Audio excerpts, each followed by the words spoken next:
नमस्कार दोस्तों, हमारे YouTube चैनल राष्ट्र के बाद चैनल में स्वागत है। आज हम बात करेंगे इतिहास के बारे में। उस इतिहास के बारे में बात करेंगे जिस पर बात कम होती है। बात है भारत के इतिहास के बारे में। भारत का इतिहास एक पुराने इतिहासकार या अंग्रेजों की मानसिकता की इतिहासकार हड़प्पा सभ्यता को भारत की सबसे पुरानी सभ्यता मानते हैं। और अंग्रेज की जितनी बुद्धि थी, जितनी क्षमता थी, उन्होंने उतने जानकार व्यक्ति को रखा, दयानंद साहनी को, और उस हिसाब से हड़प्पा की सभ्यता की खोज हो।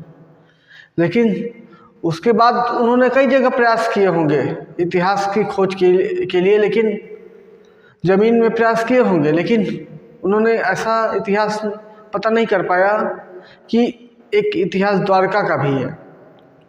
द्वारिका जो भगवान राम की कर्म भूमि है, जिसको राम भगवान स्थापित किए थे देवता विश्वकर्मा की मदद से।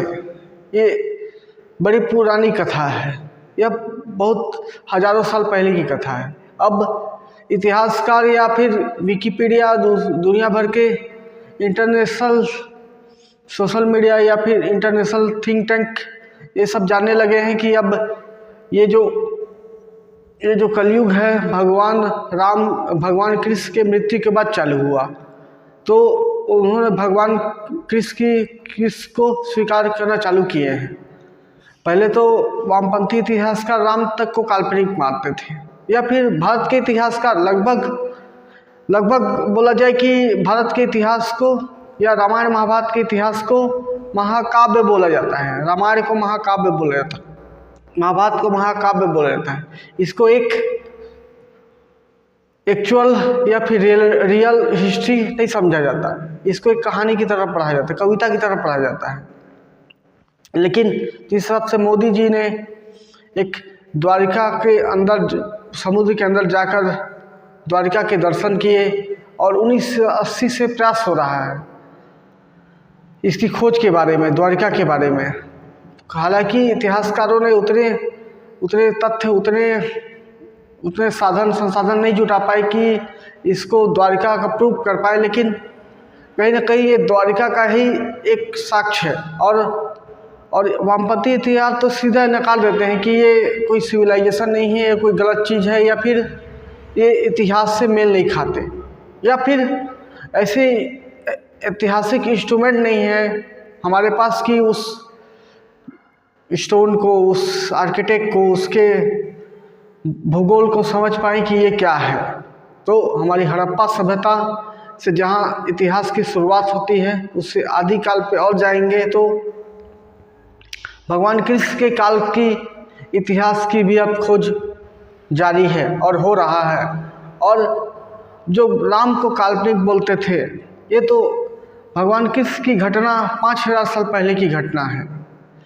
हड़प्पा समकालीन हो सकते हैं, हड़प्पा या उसके बाद हो सकता है, उसके पहले कृष्ण का साम्राज्य समूल नाश हुआ, उसके बाद की घटना हड़प्पा की घटना हो सकती है। लेकिन इतिहासकारों ने इस पर ध्यान नहीं दिया, और एक ऐतिहासिक सोच, जितना उनके पास नॉलेज था इसके बारे में, एक हड़प्पा सभ्यता और अशोक के काल का समकालीन क्या बोला जाए, एक साक्ष्य स्क्रिप्ट का, लिपि का अध्ययन किया गया है। डॉक्टर राजेंद्र प्रसाद सिंह के द्वारा, बिहार के एक इतिहासकार हैं, उनका वीडियो डिस्क्रिप्शन में डाल दूंगा। तो बड़ा अच्छा बताते हैं कि ये इतने साल के ऐतिहासिक परिवर्तन के कारण लिपि परिवर्तित होती है, किस तरीक़ों को किस प्रकार लिखा गया, उन्होंने बहुत बड़ा अच्छा बताया है। तो दोस्तों, एक मेरा मानना है कि इतिहास हमारा एक करोड़ों साल का है, भारत का इतिहास, और इसकी ऐतिहासिक सोच कहीं ना कहीं मिलते रहते हैं। जिसको कभी ना कभी महामानव, या फिर जम्मू कश्मीर के ग्लेशियर में कभी ना कभी कंकाल मिलते हैं लंबे लंबे आदमी के। तो ये इतिहास हमारा एक करोड़ों साल का इतिहास है, ना कि 3000 साल पुराना इतिहास है। तो दोस्तों, इस इतिहास के बारे में एक मेरा जानकारी था। आई होप आप लोग को अच्छा लगा हो तो वीडियो लाइक करें, चैनल पर नए तो सब्सक्राइब करें, दोस्तों को शेयर भी करें। धन्यवाद दोस्तों।